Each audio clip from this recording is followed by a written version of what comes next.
For as much as Mr. Delphine Maniwag and Miss Lilibet Tunuan have consented together in this holy matrimony and have exchanged their pledges and vows to each other in the presence of God, the church, and these witnesses. As an ordained minister of the Baptist Church, and by the authority vested on me by the Republic of the Philippines to solemnize marriage under Registry Number 2014-27-4P339-DFY 2016, pursuant to Article 7, Section 2 of the Family Code.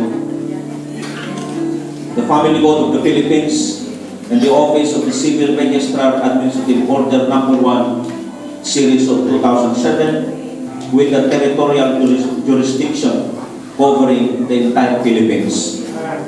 I now pronounce you as husband and wife. In the name of the Father, and of the Son, and of the Holy Spirit. Amen.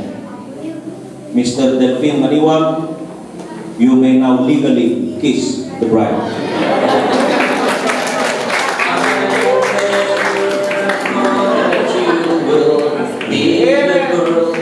To be my bride and medyo kada lang, kasi hindi nakuha yung camera. 10 counts.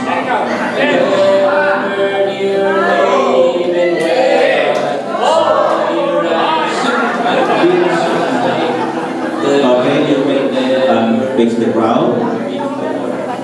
Ladies and gentlemen, I now proudly present to you the newest couple in town, Mr. and Mrs. Delphine and Lilibet Maniwag. Palakpakan po natin sila. He has given me a girl like you. I open up my heart, my love is true. And I cross my heart that I will always love till the end. My love for you will always be the same.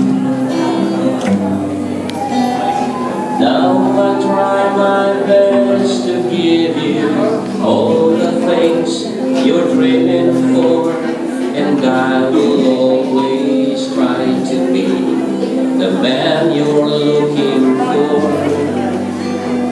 I have nothing more to give you than myself, my heart, my life, and all that I can say to you. I give you all my love, and I thank the Lord that He has given me a wife like you. I open up my heart, my love is true, and I cross my heart that I will always love you till the end. My love will never be the same.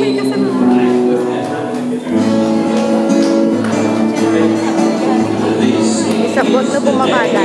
Isabot na bumabagan.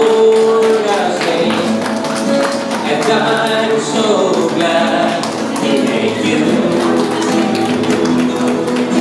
This rising sun, you are more than a sign. You are more